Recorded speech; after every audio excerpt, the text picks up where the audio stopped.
Welcome, investigator. Evil is on the rise. Crime is escalating.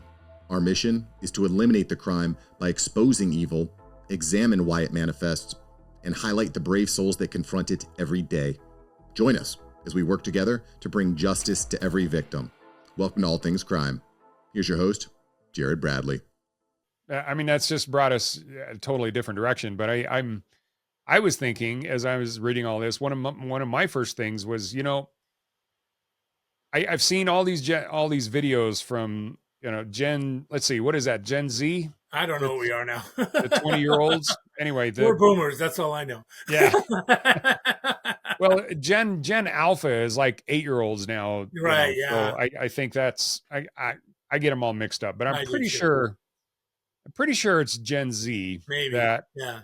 They because Gen X was before them. Right. And I think those are like 30-year-olds now. Or 40-year-olds, yeah. Anyway, the Gen Zers, that the videos that I've seen, they're like, I have 2 and 3 jobs. I'm trying to make ends meet here, and I still can't even afford an apartment. Right. And of course that's in the city. But I'll tell you, my daughter, my second daughter is 19. She's just finished her first year in college, and the apartments that she is looking at and trying to, that are anywhere close to a university. Outrageous. It's stupid. And that's here in Utah. Yeah, exactly. You get to a big city like New York. Right. And I'm sure that little apartment that they were in had to be what, $2,000 or $3,000 a month? Probably. Minimum? And it's probably very small. So they're all right on top of each other, which adds to the tension. Yeah. This guy kid probably had a bedroom. I don't know, but yeah. Well, then you have with the inflation that's happened right now. Your dollar's worth what, 80 cents compared to what it was maybe 5 years ago. Yeah, exactly. So, that's pathetic. Yeah. And then, I mean, literally right now, the only people that are actually doing well are the people that are being paid by the government because they're just throwing money around. Right. But if you're actually in the private sector, it's a lot tougher. Yeah, wages just haven't kept up. And so I understand that the Gen Z and, Gen X, they have this reputation for being basically lazy because they've never really had the opportunities to truly learn how to work. Right. But at the same time, there are some out there that they are trying really hard. And like I said, 2, 3 jobs sometimes, and they're still not making ends meet. Right. So my thought is, I'm wondering if possibly this kid, maybe he is a, like you said, the psychopath that we're raising right now, but let's give him the benefit of the doubt. Like, a lot of these Gen Zers that are out there, they are working hard, they're trying, and yet between the economic circumstances and everything else, they have no hope. That's my point. That's part of it. Yeah. And I just off the complete amateur guess, I would guess this kid is not working because he doesn't have the social skills to interact with other people. It sounds like. I wonder if he was, though. If he does it some menial labor thing that he sees as a dead end, which it probably was. But you have to improve yourself and train yourself to get a job you want, and go from there. But I don't know. It was probably pretty bleak. Yeah. Well, yeah. That's another good factor. So when you're let's do a little sidebar here. When you're investigating a crime like this, and the victim's young, he should be doing better than what he probably was due to different circumstances. Out of those, number one, how many of them even have been trying to really improve themselves? Because I think that's one of the biggest. The entitlement mentality that a lot of these kids have is, hey, I'm I graduated college, I should be getting paid $100,000 a year. Yeah. Well, it depends if your degree is in art or gender studies, and there aren't a lot of jobs for that. It depends what your degree's in. That's the thing. It's really important to decide what you're going to waste or spend your money on for a degree as far as the potential for income coming out. But very few of these people that are suspects in these kind of murders have anything going like that. Because if they did, their head's in the right place anyway, and they're trying, right? And these people aren't. They're either running the streets and they have all their lives in a situation where violence is glorified, where you pull out your gun at the slightest slight against you, and then and that's your culture you're in, and it's perpetuated over and over.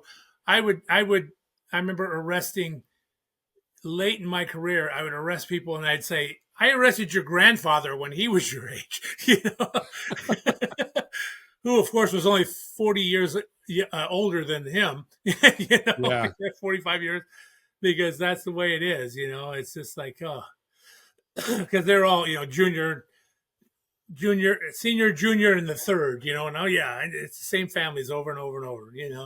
There were certain families you knew their whole background and knew them, and you'd arrested several of them, and there was a family called Everybody Talks About, and that was their name, and they were right, because I arrested 2 or 3 of them for murders, and I investigated another one where another family was a victim of murder. So I mean, it's just that perpetual thing about the way their family lives and their culture and what they think is acceptable and not.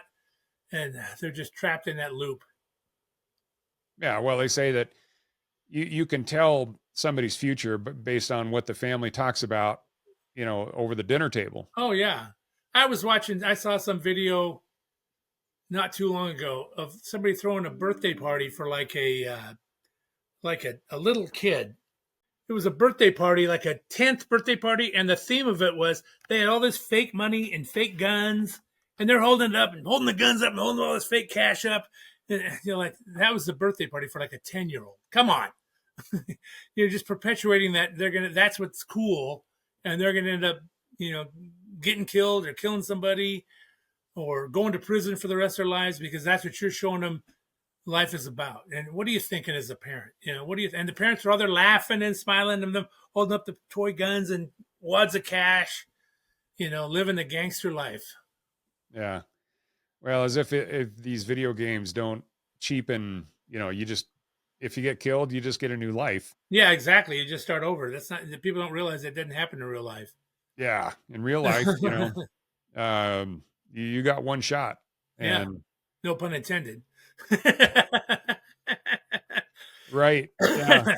Yeah. No, but literally these kids, they have no concept of what real life is, especially based on violence. It's like, exactly. Okay, you know what, this violence that you're putting into your brain in a video game is fine. There's no repercussion once you're done. You're not going to prison and you're not dying.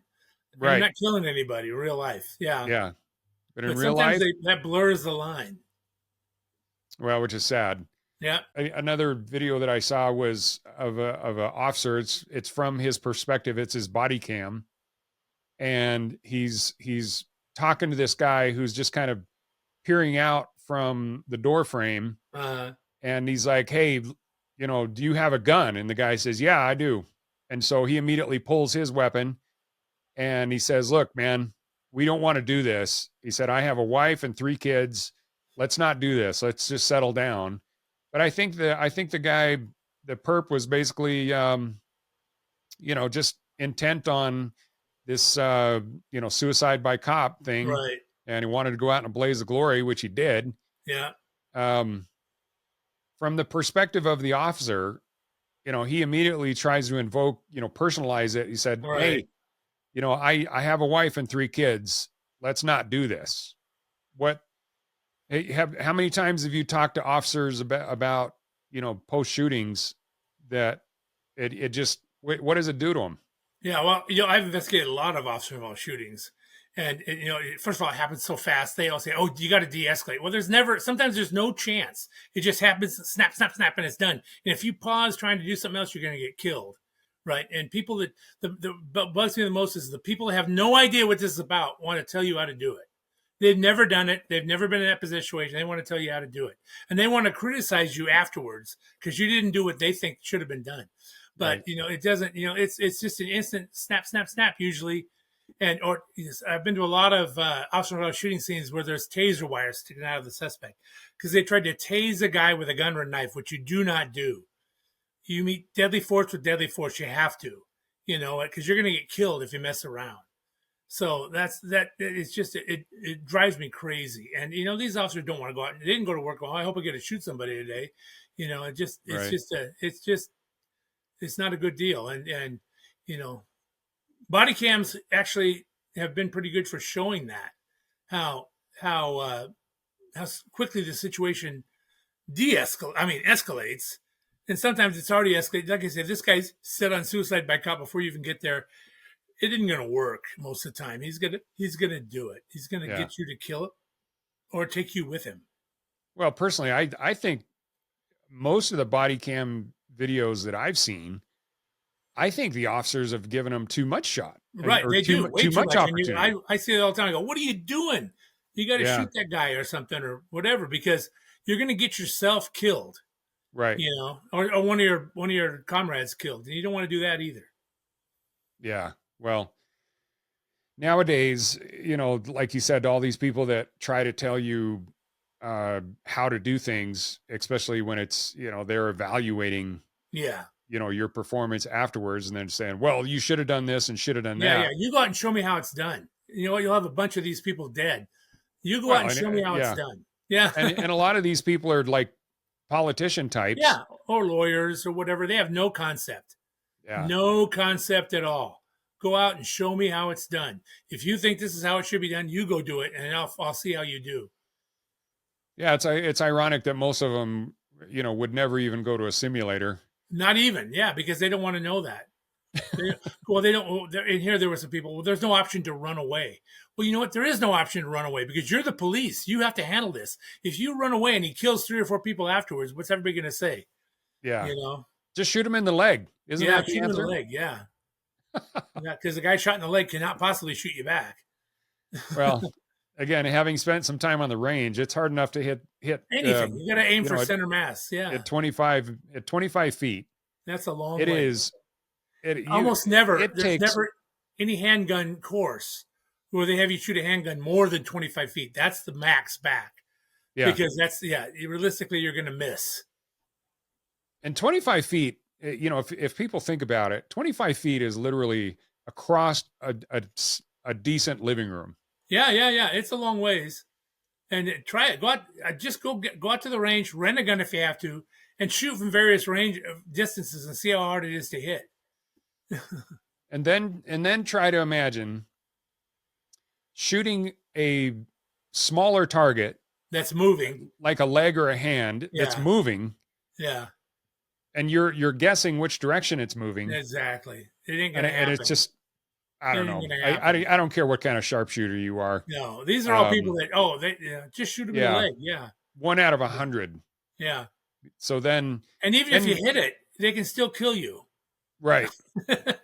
Yeah. Some of these guys that are all hyped up on all sorts of speed or drugs, other drugs, you hit them. And what is it? What do they say? By the time you can actually unholster your weapon and pull the trigger, somebody can. What's the distance? If they've got a gun in their hands, it takes them about a quarter second to lift it and fire, and you can't do the same back, and that because the reaction time is longer than that. Right, but they can cover 20 feet if they're running with a knife. Yeah, they can really fast. You might hit them, but people don't usually go down the first time they're hit with a bullet. And they'll still stab you. Yeah. Again, just going back, reading about these cops. I mean, this entire story that we started with, everything about it to me is just beyond tragic because it is. Yeah. Number one, it's July 4th. They should be out barbecuing and enjoying the holiday. Yeah. But instead, something snaps in this 20-year-old. Right. And he ends up stabbing the 8-year-old, stabbing his parents. Well, it's a miracle the parents survived. Like I said, that officer that responded and shot him is a hero because he saved the father's life for sure. Yeah. But, now these parents, not only are they healing physically, but they have to heal emotionally and psychologically because their 2 kids that they had the day before are now both gone. Right. Exactly. And they have to deal with the trauma that they had, but there's also the officers and the neighbors. Yeah. The officers have to deal with having seen an 8-year-old be stabbed to death. Right. They have to, And one the of them, medics that responded, everybody, yeah. yeah, the one that actually pulled the trigger has to deal with that. Right. The neighbors have to deal with, not only did this, wonderful little 8-year-old happy kid get brutally murdered, but they also have to deal with the fact that you would think that they would constantly be saying, what could I have done They differently? probably are, yeah, Yeah, exactly. to maybe What have did I spotted not? this. What did I not report or see that I should have? Yeah, but even if the kid was stoic and didn't talk much, A lot of teen to 20-year-old boys are like that. They're in their right? own little world. They go into their bedroom, hardly ever come out. You know, Well, again, many of them have no hope. none. They have Yeah, no ability. At least there's no path that they can in their mind see. at that point. Yeah, Yeah, they're like, I'm screwed. Yeah, but they're first of not. all, But they're not looking at it out realistically, and they're also not doing anything to improve their own lot. Right? You have to work at that. It isn't just going to get handed to you. 100% understand that, but Yeah, part of that is the people that they surround themselves, but that's also, exactly right. if the dad is just working so hard that he's barely keeping his head above water himself, Right. He's not spending any quality time with the kid. right? I mean, men have to teach men. That's Yeah, one of the that's things that exactly right. Yeah. because it's interesting. I've actually watched some documentaries on different species like gorilla and deer and all sorts of other species that if the young bucks, if the young males in that species are not taught by an older one and kept in line and basically shown what the boundaries are Right. by the older male, then they become so feral that they can't even be a part of society. Yeah. And that's And what's going on in the U.S. today. The number of fatherless families is outrageous. And right, people just get women pregnant and move on. And then the welfare system had just encouraged that. There's no exit path in that.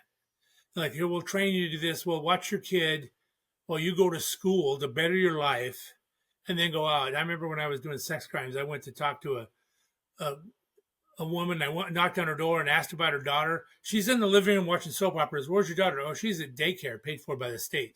But this woman's just sitting there watching soap operas. You should be getting your butt out. I didn't say this, of course. Get your butt out and go to school and learn something so you can exit this path and have a productive life for you and your child. But the system's not set up that way. yeah. Well, got to thank LBJ all the way till the present. No, that's exactly right. All these crazy people that think that they're doing society, they're helping in the name of compassion, but in reality, they're setting up circumstances for people to not even have to work, and that just makes people more lazy. And then, they feel it's an entitlement toward that. Yeah, they don't have to do anything. Yeah, I mean the whole concept of hard work and maintaining your morality and keeping your virtue, those kind of things are just not being taught. That's right. Nearly enough anymore. So exactly right. Yeah, it's just. I mean, we could spend a whole nother 10 hours on that one, but sure. Yeah, I that's the big question, right? That's the big problem with society right now. Right. Well, especially in the Western countries, you think about what's the saying? It says, hard men create hard or easy times or something like easy times create soft men. Exactly. Soft men create hard times kind of thing. Yeah, exactly. That's exactly right. I know I've completely butchered that, but no, but the gist was right. I've seen that. Yeah. Right. So, and if you look at it, I think we are definitely into the soft men create hard times. Yeah. That's where we're headed. Encouraged. They want to emasculate men, yeah. Yeah.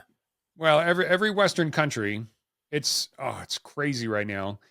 Not only are they are we in the Western, and let's just take the US, for example. I mean, Europe, every video I see out of Europe, I'm like, oh, you guys are screwed. Yeah, You no have, kidding. you have no idea what is happening. But Yeah. here in the US, you know, we emasculate men.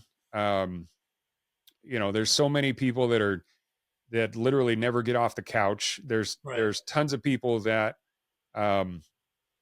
nothing is real anymore. They're most of their life is AI and you know, virtual. Yeah. Yeah. And then we're at the same time we're allowing these third world men into our country in tens of thousands, if not millions. Yeah. And these guys are the polar opposite. I mean, if you think about a lot of these immigrants that are coming in right now, a lot of these guys have been working their entire lives. They know nothing more than work. From the time that they were 5, if they actually were going to survive, the only way they could do it was by physically working. And, you know, so some of these guys, they're 20s now and they've been working their whole lives. They get into the US, they see the luxury that we have. You know, I mean, you take the poorest of American, they are living 10 times better than these guys that are coming over from Africa and Haiti. And I mean, it's the poorest American. I don't care how poor you are. You have a better life than some of the upper, well, a lot of these countries don't even have a middle class, but 99% of the rest of the world, you're living better than them. That's right. Yeah. Almost everybody has cell phones, you know, flushing toilets, all of that. And so now we're allowing in the millions, all of these young men into this world. They have no, you know, skills that we actually need. So there's no real jobs that they can get, but they see a target rich environment. They look at us and they say, man, you guys have all the money in the world. You have these grocery stores that are just packed with fruits and vegetables and everything that we want. Stores that have, you know, 100 iPhones along the benches. You have this wealth that's just everywhere compared to what they're accustomed to. They have no, you know, other than a government check, which ironically is bigger than most Social Security checks that people get. And it's just, I mean, it's just target rich environment. And you know, you cannot be surprised that some of these guys are turning, they become bitter, they become violent, and they say, you have everything, I have nothing, I'm going to take what I want. Yeah, exactly. So yeah, it's an interesting world that we live in right now. I'm telling you, it's and it's only going to get worse until, you know, enough of us stand up and say, okay, we have to fix this. Yeah, exactly. So, that's exactly right. All right, so Cloyd. Well, put their head in the sand. Yeah. Any last thoughts about this case or anything in particular? I mean, you know, like you said, it's a tragedy, and these families will never get over this. Yeah, and it's so avoidable too. Most likely, be interesting to see what they find. Of course, we'll never hear what they find, but it would be interesting to see. Well, I think this is just such a run-of-the-mill type of a it really case. Is. Unfortunately, nothing shocks you anymore. It got its 24 hours of coverage, and then everybody's moved on. Away. Yeah. Yep. No big deal. Yeah. It's only a you know, basically a double homicide, or not a double homicide. It's a homicide, and then the perpetrator was killed, but the parents are stabbed. It's just, you know, everyday news in a big city, right? It is, yeah. All right. Well, sad enough, but I appreciate your insight on it. And good thing, buddy. Anytime. Yep. Okay. Well, I'm sure there won't be another incident like this until tomorrow? Yeah, exactly. Thanks for joining us. Your attention today brings us one step closer to exposing and eliminating the evil that brings crime to our communities. Hit subscribe and share this episode. Together, we will bring justice to every victim.